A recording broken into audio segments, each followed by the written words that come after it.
Hello everyone, may buntag na tong tanan ano. Si Lola nagkapagwapa kay wala man kasimba si Lola sa first mass. So si Kanas na lang siya mo simba no. Kay kuan lagi ning akong kuan gabi nga kinanglan sa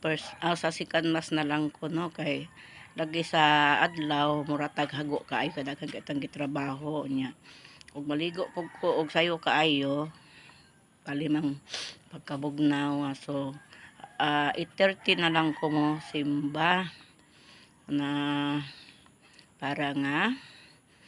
kuan pod ato ang paglakaw ning hayag naman no kay ganiha si Kanas 6 unta to 6 o'clock so wala man nakamata si Lola so karon na lang ta so nakaligo na si Lola ha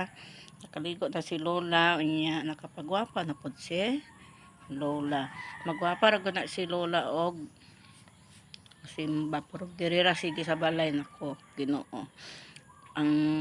tsura ni Lola na jud kaayo no inanaragad ta mga langga no so kinanglan nga sa atong life ato ra gud nang happy no dili ta mag pagka-stress sa ato ang kaugalingon kay kita ra po'y mag anto sa ato ang panglawas kay ngano og stress kayo ta magkasakit ta ana no so atong i-happy atong kaugalingon so karon tawhay kay akong pag huna nga ako na lang wala ko'y kuan sa akong kinabuhi wala ko'y babil no kay mumatakog unsang orasa okay ra kung motrabaho ko sayo o walay magbuot nako no wala ko'y ginahuna-huna so lami ra gud kaayo ning mag single mom na lang tano kay wala tay huna-hunaon sa atong kinabuhi kay sana atay ka partner unya maoray makapatay sa ato ang kaugalingon so lami ra gud tang ginani tsada man ang mga langga no nanang nga atay kauban atay ka istorya na atay kaugabay sa atong mga problema kung ang imong mahimong ka partner kuan sa imuhang kaugalingon kanang gaano gid sa imo ba kanang muraga huna-huna gyud gamahal gyud sa imuha lami kay pamation pero kana bang naa kay kakuyog nya murag wala ra kay ikaw mura na kag maunsa sa imuhang gibatyag sa imong kaugalingon nga lawas pero walay mura kag nag-usara sa imong kinabuhi no nya kita po ninyo ron mga langga no sa akong hitsura sa akong mga gawi murag okay kaayo na ako na lang jud usa sa akong kinabuhi kay wala koy dali-dalion nga unsa na kay ako ra man kaugalingon akong para na lang no na naman koy anak diri pud usa ang akong bunso so dako naman di naman siya angay nga ingon nga kuanon gud siya kay makalihok ra man siya pero ako nga pagkainahan ako ra gud nang ginadipara ako anak bisan kuan na kay naanad naman gud na pod siya nga murag bibi pero okay ra kay walay masuko nimo walay mo mapagusto ka nga unsa imong lihokon para sa imong paningabuhi dili ka mahutdan og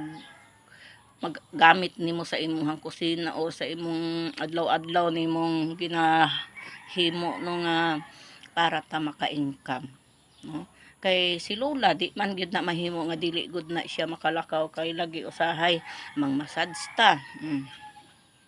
daghan tang mga racket nga pwede tang makakaon mangambas po na si Lola sa mga kuan mga appliances daghan kaayo si Lolang kuan nga mga makakwarta siya no so dili bagay si Lola nga pang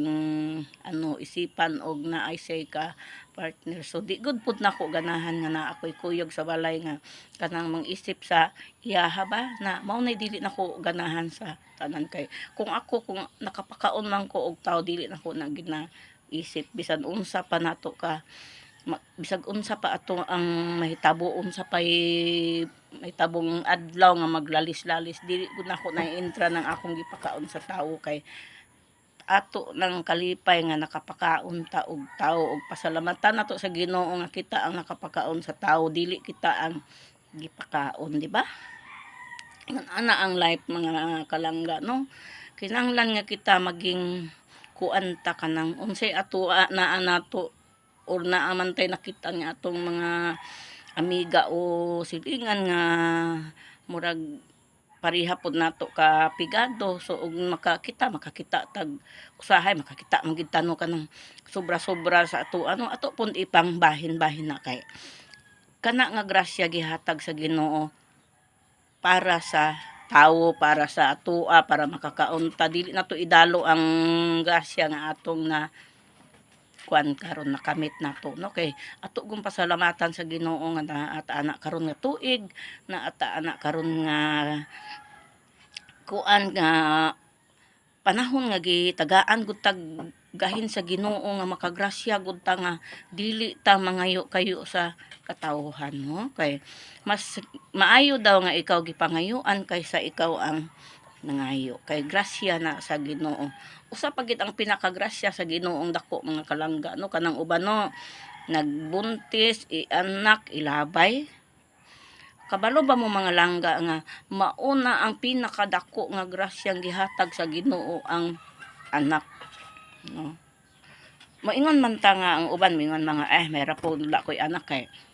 so og madagko na mo sukol ana. Natural lang gid na mga langga sa panahon no nato karon no. Naagoy mga bata nga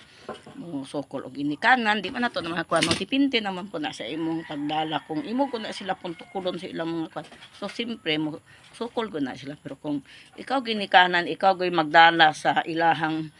kuan sa ilahang kaugaling nga ug mag-unsa man na sila da andam kang mo sabot sa ilahang batasan nga gidala karon andam tang mga tubang kung unsa man nga mabinatasan ilang mga ginapakita sa atoa kay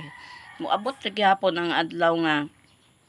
sila makahinumdom ra na nga dili mao ang ilang pagkatar sa ilang ginikanan kay ang anak mo uli gid na og ginikanan bisag unsa no. So kita nga ginikanan kinahanglan andam tang modawat bisag unsay may tabo kay kita ang ilang ginikanan kay ang inahan jud na sa kanunay no mao jud na akong sigig balik-balik nga kinahanglan nga kita nga ginikanan andam ta kung unsa man ang moabot nga batasan sa atong mga anak no. So thank you for watching and like, share and comment pa more and God bless. I love you all.